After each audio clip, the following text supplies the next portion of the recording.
Let's head to the Kwame Nkrumah Circle now. Portions of the Kwame Nkrumah Circle recently devastated by a wildfire have left many residents in despair.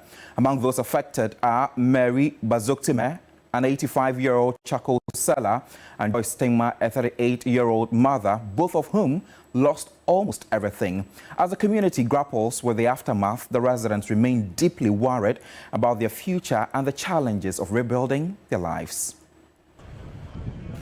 Mary Bazoktime, a 95-year-old charcoal seller, lost her livelihood to a fire that devastated the entire Ekomok area at the Kwame Nkrumah Circle.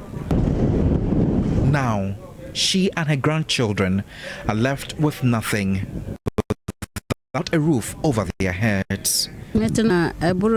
40 years. I've been here for more than 40 years. I am here to sell the few bags of charcoal I have left so that no one can steal them. I sleep here all night. God is the one caring for me.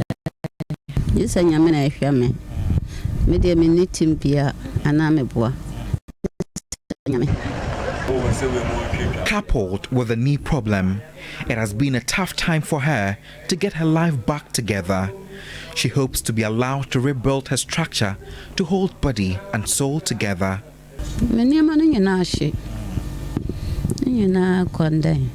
I lost everything to the fire. The boys helped me save some bags of charcoal when the fire was raging, but I still lost over 100 bags. I would love to rebuild my tent, but if they don't allow me, I will return home. 38-year-old Joyce Stingma, devastated by the fire, lost almost all her belongings. She tells me that the clothes she is washing are the only items she was able to salvage. I could only save these clothes. It hasn't been easy for us here. We are struggling to find a place to lay our heads. Now, figuring out how to take care of my child at school is a major concern. I need money.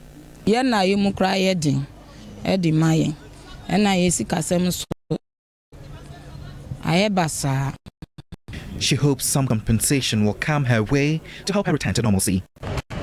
Residents have been instructed not to rebuild their structures here due to the danger posed by exposed electricity cables. The area has been cordoned off to prevent residents from rebuilding. However, upon observation, a few structures have been erected. The fire engulfed and swept through the entire area in the blink of an eye. Residents remain deeply worried. Residents here in Ekomok are still down in the dams. Most of them are still struggling to get their lives back together.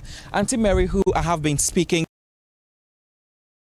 to, has indicated that she has no home to lay her head after the fire incident ripped off her entire structure. She has to sleep here all night, battling mosquito bites, which is not really favorable for her. Aside her, quite a number of people here in Ekomok are still battling to get places where they can lay their heads down. They have been told not to mount their temporary structures here again, and this was an announcement by the Greater Accra Regional Minister Titus Glover.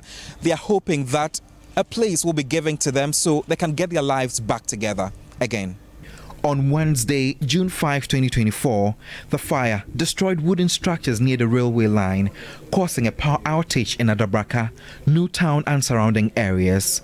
This is the second fire in that area in 2 years, following a similar incident in February 2022 that led to an unsuccessful evacuation order. Godwin Asidiba, TV3 News, Accra. Away from Circle, let's head to the Tema Railway, because residents around the Accra-Tema motorway are calling for the reintroduction of road tolls to restore the once economic, vibrant area to normalcy.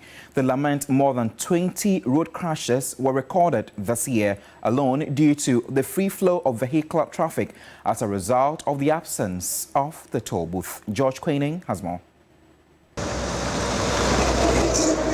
News on the possible reintroduction of road tolls has been met with mixed reactions. But for Daniel and his friends, a comeback is the best. Having worked for years around the Accra-Tema motorway, they've seen it all and witnessed the economic potential within the enclave. Daniel tells me how he feels worried seeing revenue go waste whilst counting vehicles plying the 19-kilometer highway daily. Government, please, I beg, make you bring back the toll booths. I don't see the reason why you close these toll booths and make all these cars who are willing and able to pay, they are not paying. And we need a lot of money. Don't raise taxes in different places, at least toll our booths and let's make our money from there. Another concern is how the absence of the toll booths is endangering lives. The cars are moving at high speed and when they get here, they don't slow down. There's been like more than 20 accidents here just because of the closure of the toll booths. And now even going to work every day, we are at risk. The road has become a death trap. You cross at your own risk. This is the current state of the toll booth on the Tema-bound stretch of the Accra-Tema motorway, and it's a true reflection of several other toll booths across the country. Somewhere last year, the former majority leader, Oseche Mensah Bonsu, was emphatic about the return of road tolls, and he said the automation of road tolls will generate the country $1 billion Ghana cedis annually. And if that is anything to go by, it will require some intensive rehabilitation. Just look at the state of the ceiling and even the cubicles. Patrick Entry used to hawk plantain chips at the toll booth. He can boast of a partially completed 2-bedroom house in Kumasi from this business. Life has not been the same ever since road tolls were abolished in 2021. Making 200 cedis daily was enough to fend for himself and that of his family.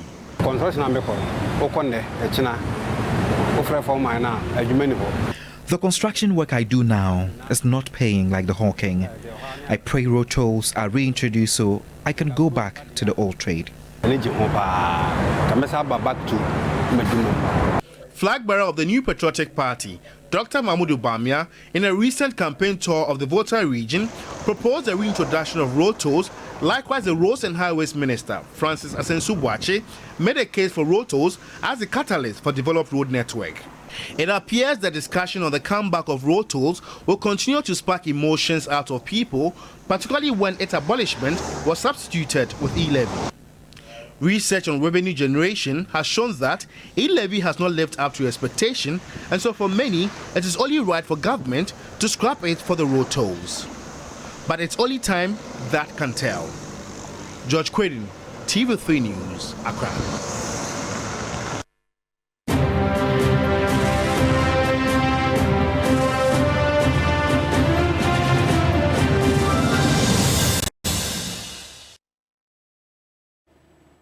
Welcome to your election command center. We begin from the camp of the New Patriotic Party.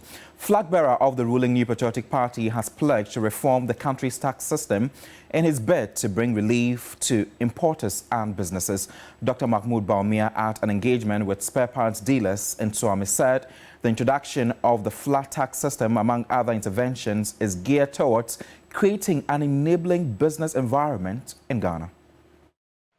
High tax and continuous fall of the Ghana cedis against major trading currencies has led to high cost of doing business in Ghana. At Suame Magazine in Kumasi, some spare parts dealers are being forced out of business on daily basis. Day in, day out, you may see your capital is depreciating because of the dollar rising and the cedis depreciating. People are folding their businesses.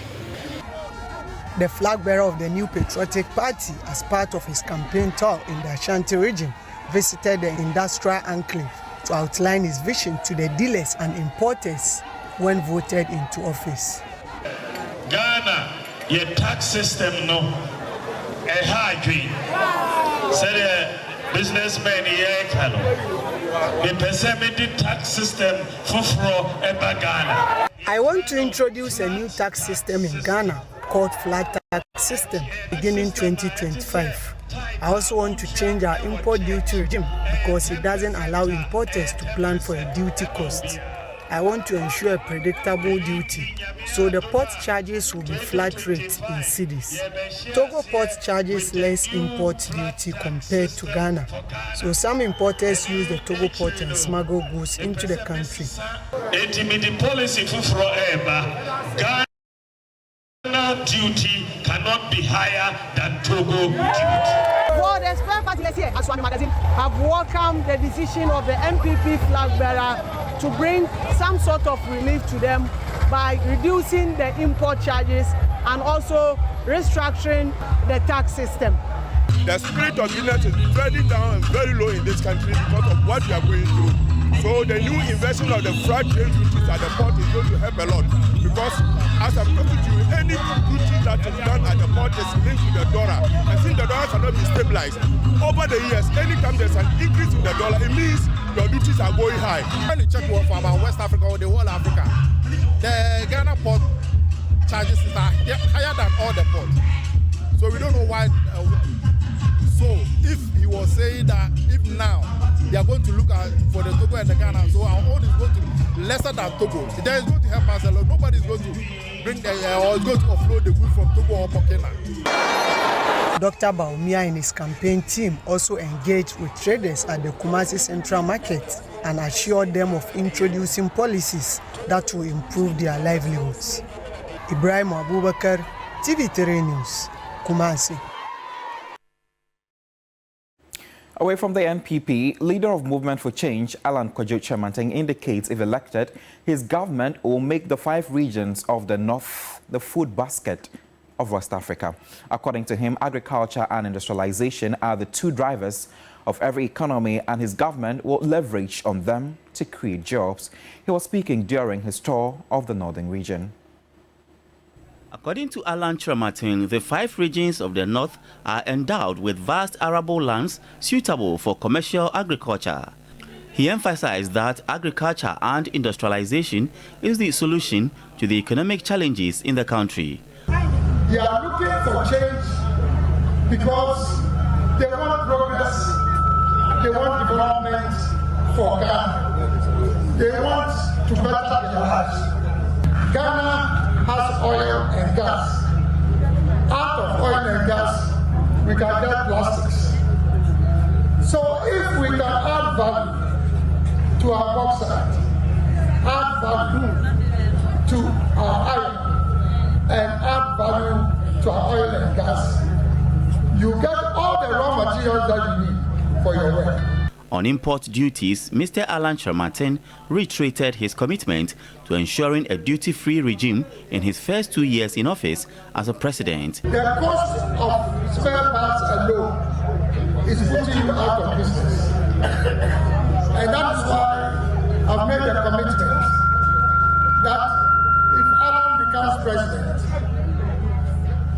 by the grace of Allah, within the first 2 years, there will be no duty of spare parts. He expressed worry over the growing unemployment rate and corruption.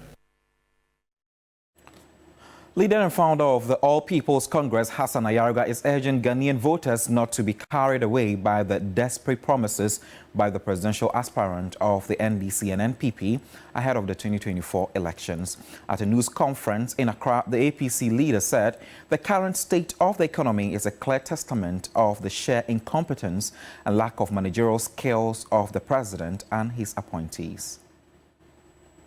According to the founder of the All People's Congress, both the National Democratic Congress, NDC, and the New Patriotic Party, NPP, have had the opportunity to transform the economy and make lives of the people better.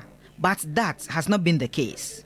He noted that poor administration characterized by erratic power supply, excessive borrowing,